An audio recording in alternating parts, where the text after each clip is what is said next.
வணக்கம். வாத்தியார் எம்ஜிஆர் என்ற நமது யூடியூப் சேனல் மூலமாக பல்வேறு தகவல்களை உங்களுடன் பகிர்ந்து வந்திருக்கின்றேன். இன்றைய தினம் நமது இதய தெய்வம் புரட்சி தலைவி பொன்மன தலைவி கழகத்தின் பொதுச் செயலாளராக தமிழகத்தின் முதலமைச்சராக நம் இதயங்களில் நீக்கமர நிறைந்திருக்கின்ற இதய தெய்வம் புரட்சி தலைவி அம்மா அவர்கள் குறித்து அவர் திரைத்துறையில் இருந்த பொழுது செய்த உதவிகள், செய்த நன்மைகள், அவற்றையெல்லாம் உங்களோடு பகிர்ந்து கொள்ள இருக்கின்றேன். முதலாவதாக புரட்சி தலைவி அம்மா அவர்கள் ராஜா என்று ஒரு திரைப்படத்தில் நடித்தார்கள். அப்பொழுது அந்த படத்தினுடைய ஷூட்டிங் அவுட்டோர்ல இருந்தது. அந்த அவர்கள் தங்கி இருந்த இடத்துக்கும் ஷூட்டிங் நடந்த ஸ்பாட்டுக்கும் ஒரு 30-40 கிலோமீட்டர். அதுக்கு போயிட்டு புரட்சி தலைவி அம்மாக்கள் போயிட்டு வந்தாங்களுக்கு ட்ரெஸ் சேஞ்ச் பண்ணணும். அதுக்கு அப்படி என்று சொன்னால் அதுக்கு கால தாமதமாகும் என்பதால புரட்சி தலைவி அம்மா அவர்கள், உங்களுக்கு தெரியும், ஆர்ட் டைரக்டரை கூப்பிட்டு 2-3 சேரிகளை ஒன்னா சேர்த்து 2 மரங்களுக்கு நடுவுல அந்த சேரையை சுற்றி வைத்து அதற்குள்ள போய் ஆடைகளை மாற்றி கொண்டு வந்து திரைப்படத்திலே நடித்து கொடுத்தவர் தான் நம் இதய தெய்வம் புரட்சி தலைவி அம்மா அவர்கள். ஒரு தயாரிப்பாளர் என்பவர் எவ்வளவு சிரமத்துல ஒரு திரைப்படத்தை எடுக்கிறாரு. அவருக்கு நாம் சிரமத்தை தரக்கூடாது. இத்தனைக்கும் அன்னைக்கு தமிழ்நாட்டின் மட்டுமல்ல, தென்னகத்தில் புரட்சி தலைவி அம்மா அவர்கள் தான் நம்பர் 1 கதாநாயகியாக நடித்தார்கள், வளம் வந்தார்கள்.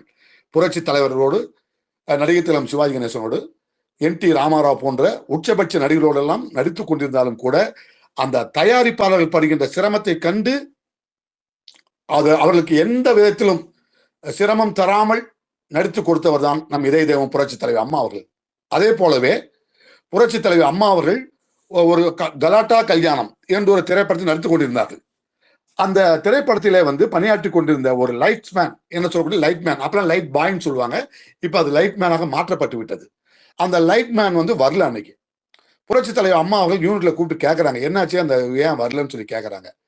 அவருடைய அந்த லைட்மேனுடைய மனைவி இறந்துட்டாங்கம்மா, அவங்களுக்கு குழந்தைங்க, 2 பெண் குழந்தைங்க, அதனால அவர் வாழ்க்கையில சிரமத்தில் இருக்காரு, அதனாலதான் வரலன்னு சொன்ன உடனே அடுத்த நாளே அந்த லைட்மேனை வரவழைத்து அவர்கிட்ட உத்தரவாதத்தை கொடுத்து, உறுதியை கொடுத்து, நீங்க ஒன்னும் பயப்படாதீங்க, கவலைப்படாதீங்க, உங்க 2 குழந்தைகளையும் நான் காப்பாற்றுகிறேன், படிக்க வைக்கிறேன் என்று சொல்லி அதை செயல்படுத்தி காட்டியவர் தான் இதய தெய்வம் புரட்சி தலைவி அம்மா அவர்கள். இப்படி ஒரு திரைப்பட துறையில இருக்கும் பொழுது கூட அவருக்கும் அந்த லைட்ஸ்மேன் என்கின்ற அந்த யூனிட்டுக்கு சம்மந்தம் கிடையாது. அது வேற டிபார்ட்மெண்ட்.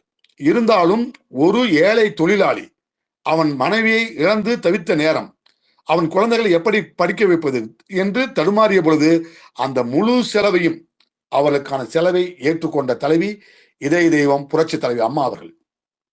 அதே போலவே இன்னொரு முறை ஊட்டி சைடுல ஒரு படம் ஷூட்டிங், அதுக்கு போகும்போது அம்மா நிறைய சேரிகளை வாங்குறாங்க. சேரியை வாங்க ப்ரொடக்ஷன்ல இருக்கவங்களுக்குலாம் ஒரு சங்கடம், எதுக்கு அம்மா இவ்வளவு சேரி வாங்குறாங்க, இது இந்த படத்துக்கு சம்பந்தம் இல்லாததா இருக்குன்னு அவங்க யோசனை பண்றாங்க. அப்ப மெல்ல ஒருத்தர் கேட்கறது, எதுக்குமா இவ்வளவு சேரி வாங்குறீங்க, இவ்வளவு சேரி வாங்குனீங்கன்னா இந்த படத்துக்கு இவ்வளவு தேவைப்படாதுன்னு சொல்லும் பொழுது இதய தெய்வம் புரட்சி தலைவி அம்மா அவர்கள் குறிப்பிட்டார்கள், அருமை சகோதரர்களே, இதுதான் புரட்சி தலைவி அம்மா, இந்த சேரியெல்லாம் எனக்கு இல்ல, இந்த பகுதியில் இருக்கின்ற ஏழை எளிய பெண்களுக்கு தோட்ட தொழிலில் ஈடுபட்டிருக்கின்ற அந்த தோட்ட தொழில் செய்கின்ற அந்த அருமை சகோதரிகளுக்கு என்னுடைய சொந்த பணத்துல நான் அந்த சேரியை வாங்கிட்டு போறேன்.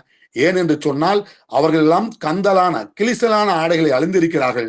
ஆகவே அவர்களுக்கு இந்த குளூர்ல ரொம்ப கடுமையாகவும் இருக்கும் என்பதற்காக தனது சொந்த பணத்திலே ஆடைகளை வாங்கி தந்தவர் தான் இதய தெய்வம் புரட்சி தலைவி அம்மா அவர்கள்.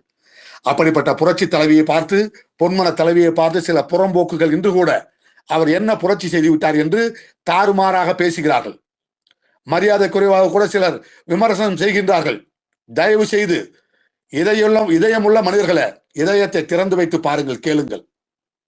ஒரு பெண் சாதாரண ஒரு திரைப்பட நடிகையாக இருந்தாலும் கூட அவருக்கு சம்பந்தம் இல்லாத அந்த எஸ்டேட்ல தொழில் செய்கின்ற பெண்களுக்கெல்லாம் தன் சொந்த பணத்துல ஆடைகளை, உடைகளை வாங்கி தந்தவர் தான் இதய தெய்வம் புரட்சி தலைவி அம்மா அவர்கள்.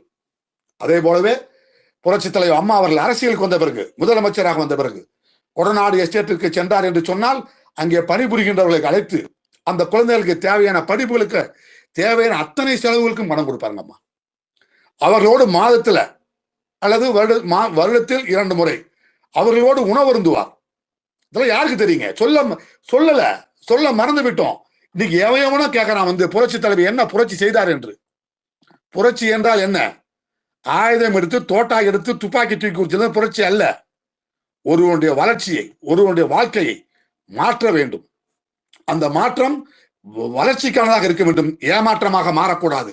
அப்படி என்று சொன்னால் புரட்சி தலைவி அம்மா அவர்கள் தன்னிடத்தில் வேலை செய்கின்ற ஒவ்வொருவரையும் நாமெல்லாம் இதெல்லாம் உங்களுக்கு தெரியாத பாகம், இதையெல்லாம் VVK போன்றவர்கள் இருக்கும்போது பேச வேண்டும் என்று நினைத்தேன். இப்படி புரட்சி தலைவி அம்மா அவர்கள் தான் செய்ததை எங்கும் யாரிடமும் சொல்லிக் கொண்டது இல்லை. அதே நேரத்திலே புரட்சி தலைவி அம்மா அவர்கள் இந்த அருங்குணத்தை அள்ளி தருகின்ற நற்பண்பை எங்கே கற்றுக்கொண்டார் என்று சொன்னால் நம் இதய தெய்வம் புரட்சி தலைவர் பொன்மனச்செம்மல் எம்ஜிஆர் அவர்களிடம். இப்படி இருபெரும் இதய தெய்வங்கள் புரட்சி தலைவர் பொன்மனச்செம்மல் எம்ஜிஆர் அவர்கள், புரட்சி தலைவி பொன்மன தலைவி அம்மா அவர்களுடைய ஆட்சி 2026 மீண்டும் அண்ணன் எடப்பாடியார் தலைமையிலே அமைந்திட நாம் ஓயாமல் உழைக்க வேண்டும் என்று இதய தெய்வம் அம்மா அவர்களுடைய இந்த 8ஆம் ஆண்டு நினைவிலே அவருக்கு புகழஞ்சலி செலுத்துகின்ற இந்த வேளையிலே உங்கள் அனைவரையும் பாதம் தொட்டு வேண்டி கேட்டு விடைபெறுகிறேன். நன்றி, வணக்கம். வெல்லட்டும் தமிழ், வாழ்க தமிழ் என்று கூறி விடைபெறுகிறேன். நன்றி, வணக்கம்.